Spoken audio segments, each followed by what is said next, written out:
nouvelle réception service de presse et c'est parti. Comme d'habitude, on commence par les romans et tout d'abord, j'ai reçu le 3e volume de la série Outre Noir qui s'appellera Le Chant des Déchus.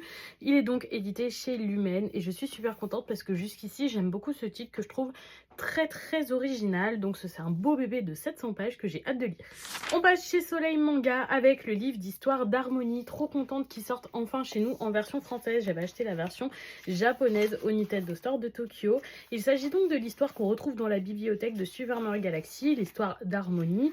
Et on l'a cette fois-ci en version papier avec des chapitres bonus. J'ai trop hâte de feuilleter ce livre qui fera un très beau livre d'enfant et un très beau livre pour les fans de Mario.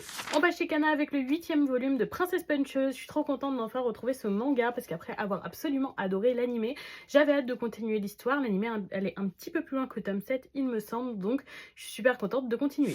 On continue chez Kana avec le 8e volume de New Normal. J'aime beaucoup cette histoire un petit peu dans une ambiance post-pandémie avec un univers qui aurait pu exister si ça s'était passé autrement.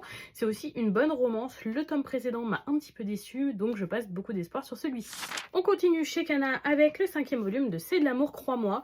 J'aime vraiment énormément ce shoujo. Il a des codes très classiques, mais pourtant c'est une romance hyper efficace et j'attends chaque tome avec plutôt pas mal d'impatience. On termine chez Kana avec le 14e et dernier volume de Corps solitaire. J'ai beaucoup aimé cette histoire d'adultère et de repentance qui était vraiment très intéressante. Je vois qu'on prend une tournure assez classique pour la fin, mais c'est pas si grave parce que je m'y attendais et jusqu'ici j'ai adoré ma lecture. On passe chez Kiyun avec le 1er volume du titre La 13e piste. C'est le nouveau titre de Kei Senbei que vous connaissez peut-être pour Erased ou Echoes ou encore Réflexion. C'est un auteur de manga que j'apprécie particulièrement, qui fait toujours de super bons thrillers, donc j'avais vraiment hâte de découvrir ce titre. C'est un de mes mangaka préférés. On termine cette réception service de presse avec le 6e volume de DRCL Midnight Children, donc cette fameuse réécriture de Dracula qui nous propose de superbes planches. J'ai essayé d'en sélectionner une qui devrait pas trop vous spoiler.